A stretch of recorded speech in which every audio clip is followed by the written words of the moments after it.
would say one of the hardest things about being a wizard and a businessman is that I love being the wizard so much.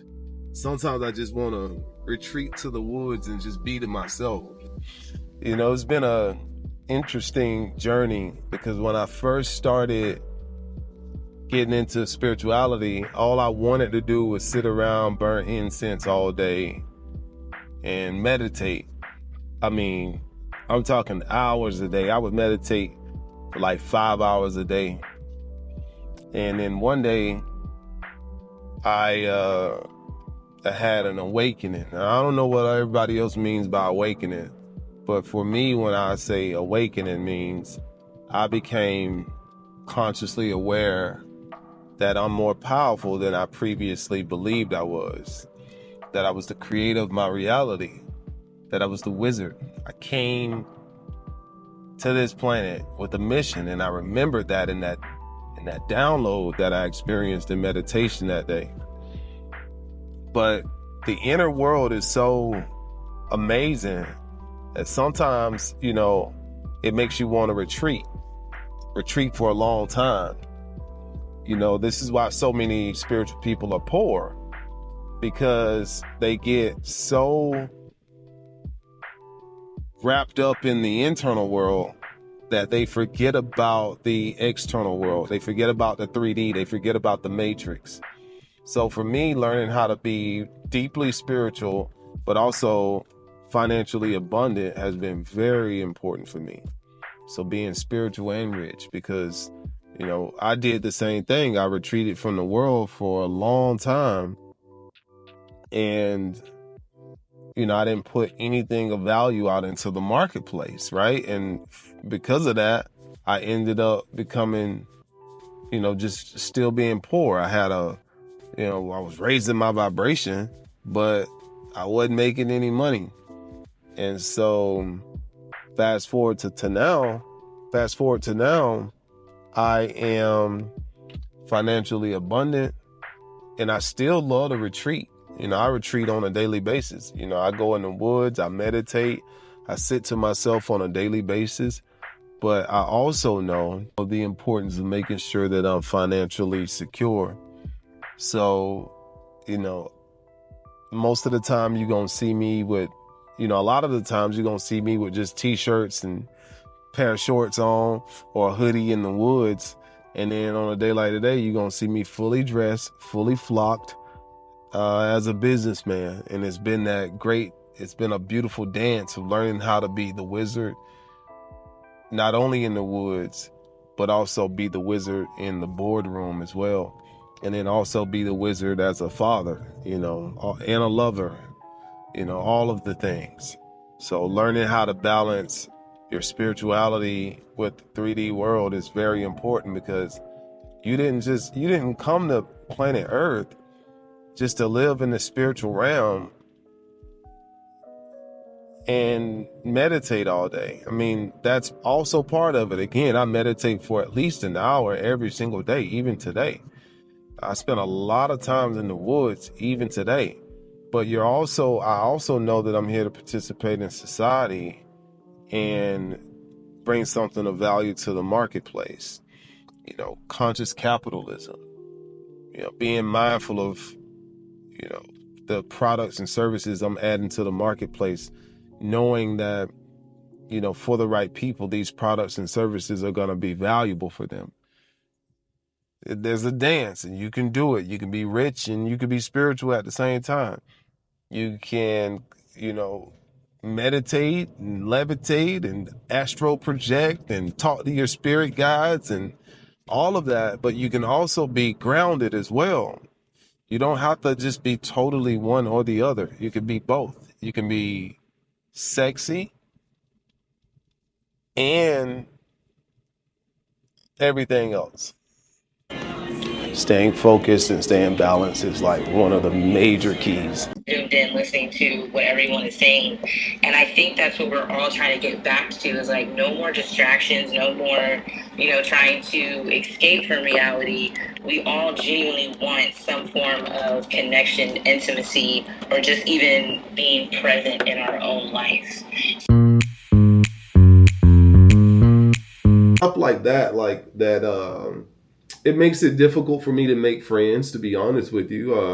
Right.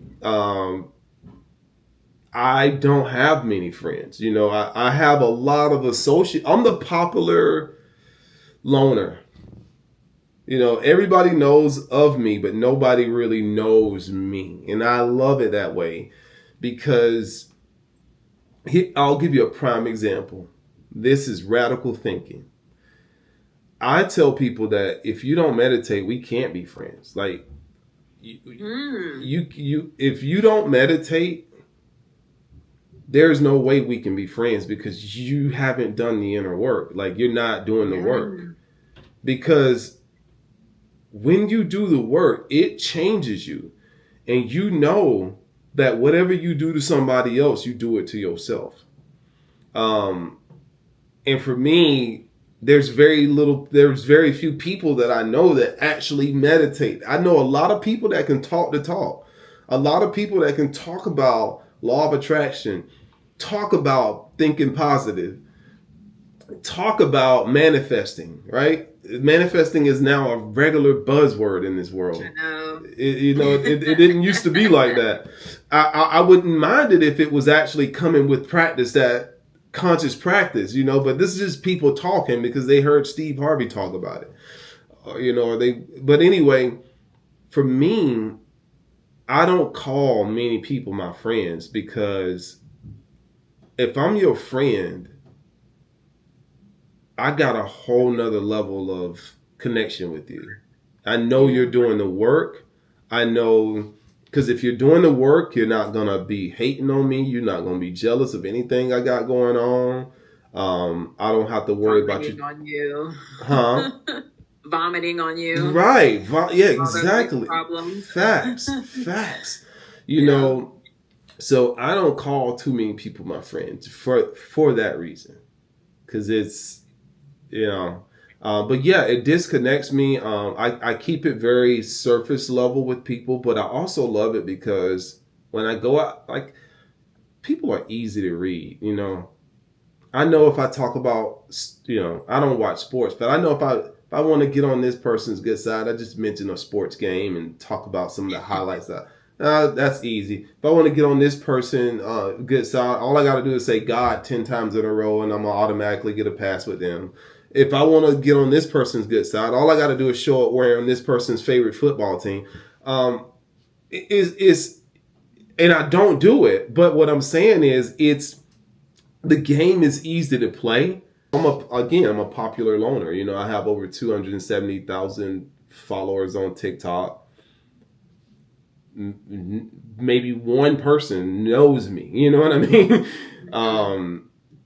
Yeah, I'm very popular everywhere I go. I attract people everywhere I go, but very few people know me, because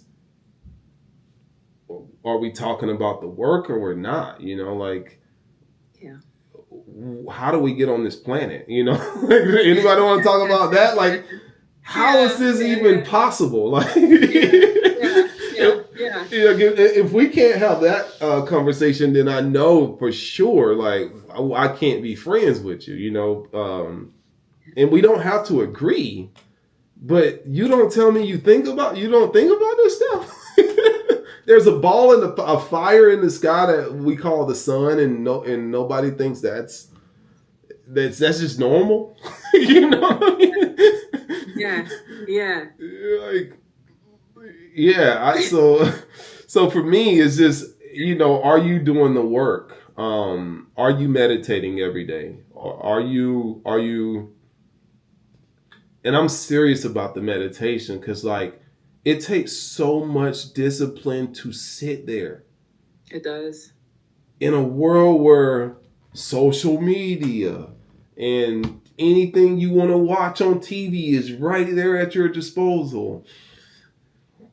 in a city like I live in where there's always something to do, where people are always trying to get in touch with you about something, I know that a person that meditates during these days, that's a person that's really, really about, about that life. And also not totally learning how to like dive in. I'll tell you the struggle I went to in the beginning on my spiritual journey is that when I first woke up, I checked out completely. I didn't want anything to do with the physical world. Yes. I literally did the same thing. I quit my job. Like, I went in a hermit mode. Yeah, like, me too. Yes. Yes. Went straight up in the hermit mode. And my zodiac, I don't know if this has anything to do with it, but I'm a crab anyway. I'm a Cancer. Mm-hmm. So the Cancer is known for like, being in the water, out of the water, in the water, out of the water. A hermit crab, But so for 2 years I struggled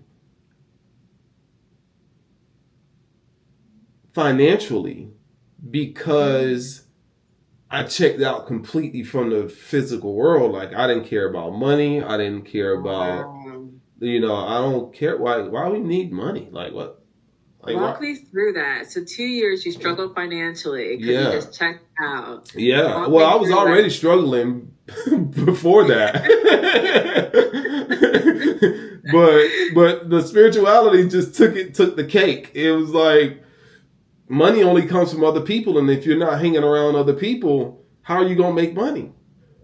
Right? Mm-hmm. And so for 2 years, all I wanted to do was meditate and explore this spiritual world. And I'm like, okay, well, I believe in manifesting. So money should, I'm going to take this earring out. Money should literally just fall out of the sky for me.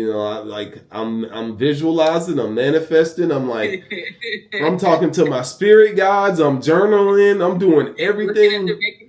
Yeah. I'm writing the check and nothing happened.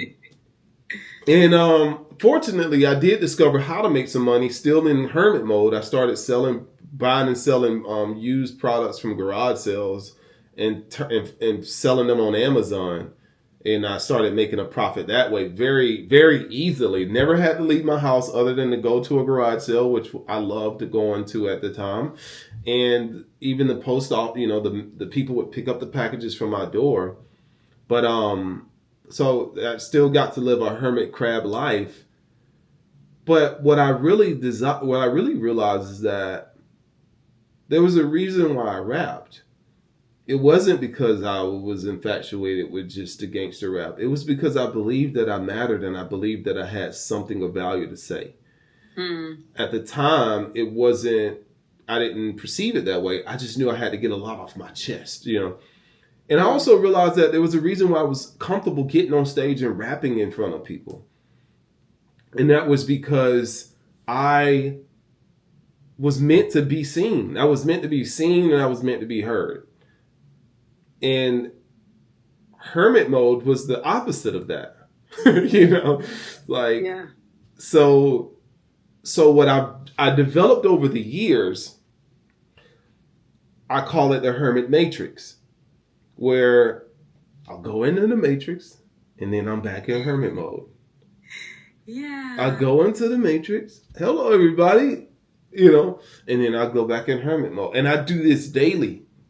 I used to do it like, okay, I'll do it for I'll matrix 6 months and then I'll check out for 6 months. And that works sometimes for me too. But what I've learned to do now is do it, break it down by the day or by the week. All right, I'll play the Matrix game Monday. I might play it Wednesday. But Tuesday, Thursday, Friday, Saturday, and Sunday, I'm checked out. Or maybe this week calls for me to play the Matrix all week. And then all next week I check out and I'm in hermit mode. Or maybe I'm in Matrix mode for the first part of the day and I'm in hermit mode for the second half. Or maybe I'm in hermit mode for the first half and matrix mode for the second half. So it fluctuates with me. But that balance of it's the balance of knowing how to take action, but also knowing how to be still is a dance that I do every single day. One hack is, so this phone right here stays on do not disturb 24 hours a day, 7 days a week. And that's because that is the phone number that the world has access to. Okay. So it's always ringing. And I look at it when I think about it. And this phone is never on do not disturb, but that's because 5 people have this phone number. Only 5, literally 5 people have that phone number. And so that's one way I control the way I allow the world to affect me. It's very important for me to keep things that way, because I know myself, I will overgive. Yeah. I will overgive, and then when it's done, when it's all said and done, everybody got what they want, and then I'm left like, oh, what? Like, I'm depleted. I'm wearing everybody else's problems. So I've learned now how to set those boundaries, and I don't apologize for it. So balancing the art of being in the world but not of it, that's what my spiritual path has been all about. And it's one of those things where I've learned how to dance with it. Because on one hand, the spiritual journey can be so hypnotic that all you want to do is dive into the inner world, and it makes you want to check out from the 3D world, from the Matrix. But that's no good either, because if you completely check out from the Matrix and only dive into the inner world and the spiritual world, then you run the risk of limiting the experience that you have here on Earth. And I don't think that's why you came here. I think you came here to not only experience, higher states of consciousness, but I also think you came here to experience physical things as well, worldly possessions, tasting the foods, buying the clothes and the home and the car. I think you came here for all of that as well.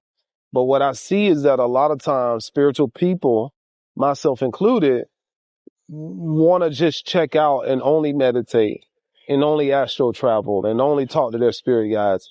But I think the beauty for me has been learning how to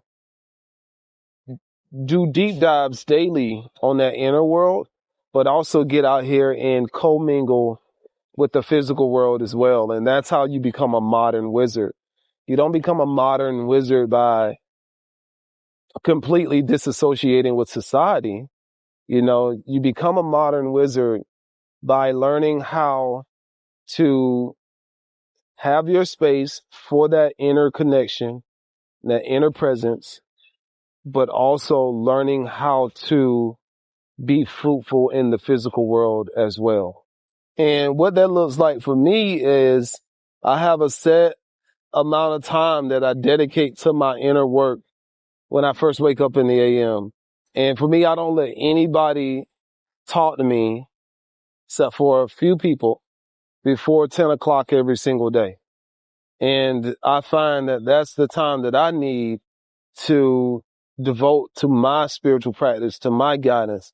And then from 10 to, let's say, 4 o'clock, 5 o'clock every day, then I allow myself to merge with the matrix of the world.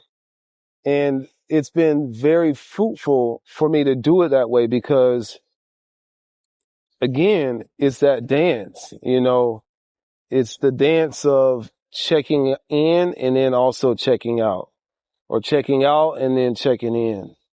And then there are other times where I might decide that next week, my whole week is going to be about the matrix primarily, or my whole week is going to be about the inner work. So I fluctuate, but it's about listening to the call of your own soul and starting to understand what you need in any moment in time. But I found that there's a way for you to not be so overwhelmed by the pressures of society. And that comes with that daily practice, that daily meditation, the daily magic, if you will, of diving deep into your consciousness, diving deep into your subconscious mind and your superconscious mind, but also not being afraid to show up and show out on the stage of life. Like, for instance, here I am in a park right now. It's very busy all around me. Right across from where I'm sitting, there's a bunch of people sitting out enjoying themselves at dinner. Behind me, there's a bunch of traffic. I'm standing on the stage of life, showing up and showing out right here in this moment, not afraid of how I look sitting here talking to the camera, because I've done that inner work. If I hadn't done that inner work, I'd be self-conscious about how I look sitting here talking to a camera that is so small that most people can't see anyway. So it might look like I'm talking to myself, but it doesn't matter because I've done that inner work. I'm in this world, but I'm not of it.